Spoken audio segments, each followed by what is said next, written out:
माझा कुणाला आव्हान नाही, पण झालेला विजयाचा हा मापदंड, हा विजय स्तंभ म्हणून आजच्या दिवसामध्ये महाराष्ट्र। अरे बच्चा बच्चा कहता है, अरे कौन आला रे कौन आला। हे दंड कुणाविरुद्ध आपण थोपटलेला हा विजयाचा दंड आहे, हा सर्वसामान्य माणसाच्या विश्वासाचा दंड आहे, हा कुणाच्या विरोधाचा दंड नाही। या महाराष्ट्राच्या मुकुटावर जर कुठला झेंडा फडकेल तो झेंडा फडकेल माझ्या शिवनेरीचा, माझ्या किल्ले शिवनेरीचा, माझ्या छत्रपती शिवरायांचा। छत्रपती शिवरायांची भूमी, ही भूमी आता सगळ्यात मॉडेल बनेल, मॉडेल महाराष्ट्राचं मॉडेल माझे किल्ले शिवनेरी बनेल।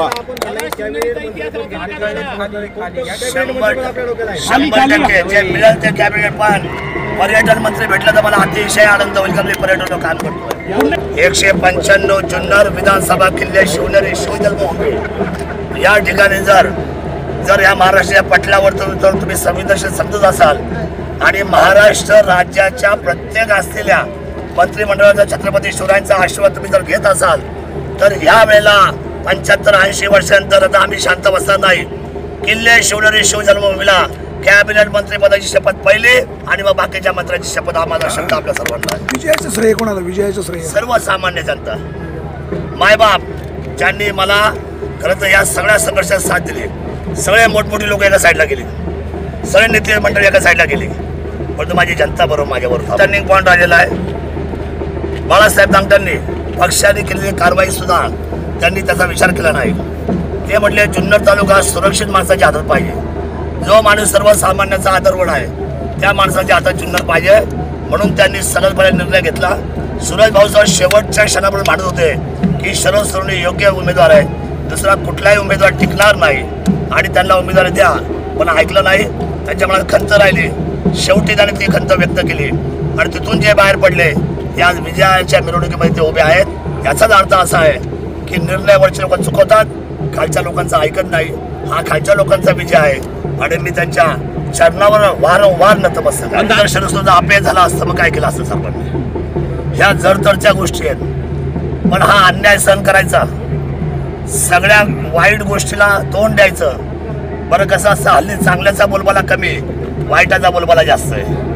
वाईटामध्ये जर आम्ही वाहून गेलो असतो तर आमच्या आयुष्याच्या चिंधड झाले असते, आमच्या इज्जतीच्या चिंधड झाले असते। त्या मतदारसंघाचा बॅक फोटो मतदारसंघ गेला असता।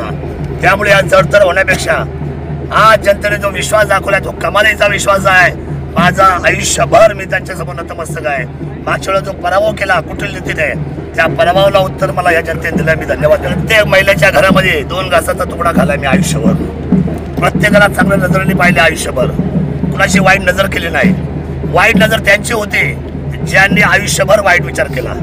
आमच्या ते रक्तात नाही, छत्रपतीचा DNA आमच्या रक्तात आहे, आम्ही ते काम करतो, आम्ही सर्वांना समोर ठेवून करतो, सर्वसामान्य हिताचं आम्ही काम करतो आणि सर्वसामान्याचं हित हे स्वराज्याचं सूत्र आहे असं माझं मत। त्यांना सांगितलं जाईल हा विजय अतिशय शांततेने जमिनीवर पाय ठेवून अतिशय विनम्रपणे हा पचवा। उद्या भविष्यामध्ये या विजयाची नांदी महाराष्ट्राच्या पटलावर जुन्नर तालुका हा मॉडेल, असे माझं स्वप्न पाहिलं। मी स्वप्न माझं नाही पाहिलं, माझ्या फॅमिलीचं नाही पाहिलं। माझं कुटुंब माझी जनता आहे, माझं कुटुंब माझ्या छत्रपती शिवरायांची असली भूमी आहे। त्यामुळे एकदम मॉडेल तालुका केला जाईल आणि इथं सुपर तालुका होईल की पुढच्या 5 वर्षामध्ये सगळे म्हणतील की सगळ्यात पहिला जर कुठे असेल, पहिला तालुका कुठे कोण असेल तर तो फक्त किल्ले शिवनेरी जुन्नर असेल। काम आहे, पहिला पर्यटनाचा आराखडा मंजूर केला जाईल, 5000 कोटीचा आराखडा मागत्या। चपला कधी घालणार? चपला आता विजय मिळाला, चप्पल घालावीच लागेल। ज्या मनगंगेच्या मातेमध्ये मी चप्पल सोडली तिथेच माथा टेकून पुन्हा चप्पल घालतो। बेपट सफारीचं काम दाखवून आम्ही काम करू। आम्हाला शिवसेनेने माझ्यावर प्रेम केलं, ज्या नेते मंडळीने माझ्यावर टीका केली त्यांचं सुद्धा त्यांनी कोणी ऐकलं नाही। शरद सोनवणेला जपलं पाहिजे असं शिवसैनिकांनी त्या ठिकाणी महायुतीचं आलंय। मी आधीच बोललो होतो, ज्याचं सरकार, ज्याची खावी पोळे त्याची वाजवावी टाळी। मी अपक्ष आहे ना, माझा सपोर्ट राहणारच आहे ना। मी मागच्या मनसेचा होतो, माझा सपोर्ट राहिलाच ना, सपोर्ट हा बाहेरून असतोच ना। आहे म्हणजे सपोर्ट तुमचा महायुती सरकारला असणार आहे। तुमची एकनाथ शिंदे सर, मी अपक्ष आहे, लोकांनी मला मॅग्नेट दिलेलं आहे, मी कुठल्या पक्षात विलीन होत नाही, तुम्ही काळजी करू नका। आपल्याला तालुक्याचं हित पाहायचंय, आणि त्यांचं बहुमत जर सिद्ध होत असेल तर अडचण काय आहे? त्यांचं बहुमत सिद्ध झालं का? नाही जे सरकार येईल शिवभूमीला मी खाली येऊन देणार नाही. माझं मॅग्नेट माझ्या तालुक्याबरोबर आहे, माझ्या जनतेच्या मतदाराबरोबर आहे. मला तिकीट मिळाली का? मला तिकीट मिळाली का? नाही पण मला मतं मिळाली. मी मतदारांबरोबर आहे, मी मतदार राजाबरोबर आहे. मी त्यांचा विश्वास असतो. निलंबन हे तुम्हाला सांग का, या सगळ्या ज्या निलंबन असतात ना त्या वरवरच्या असतात, ते काय फार मानावं घ्यायचं नसतं. दादा तुमचा दुसरा हे बघा विषय असा तो राजकीय आहे, डावपेच होता का? संबंध वाईट कुणाचे होत नसतात, संबंध टिकून असतात. कुणाचे साहेब, या महाराष्ट्राची तिजोरी आहे ना, तीच मी घेऊन आलो जुन्नर तालुक्यात. तुम्ही काळजी करू नका. निश्चित लोकांचं प्रेम माझ्यावर आहे. मधला जो गॅप पडला ना तो कुठेल नीतीचा पडलेला आहे. आणि ज्यांनी माझ्यासाठी डावपेच टाकला तो संशोधनाचा विषय की त्यांना आता यावेळेला किती मतं मिळाली त्याचा विचार पण होईल की नाही, त्यांचा विचार सुद्धा होईल की नाही जनतेकडून आता किती मतं मिळाली. मला खात्री होती की रेकॉर्ड ब्रेक मतात निवडून येईल. कारण का, मी संघर्ष योद्धा झालो होतो. आयुष्यभर मला जेवढा त्रास दिला त्याच्यावर मी एक पाऊल पुढे टाकून काम करत होतो. मी कधी नर्वस झालो नाही, मी कधी त्याच्यामध्ये सांगतो मी नर्वस झालो नाही आणि कुठल्याही पद्धतीने माझं लक्ष विचलित झालं नाही. मी माझ्या पॉईंटवर किंवा मी माझ्या असलेल्या त्या ध्येयावर लक्ष ठेवून होतो.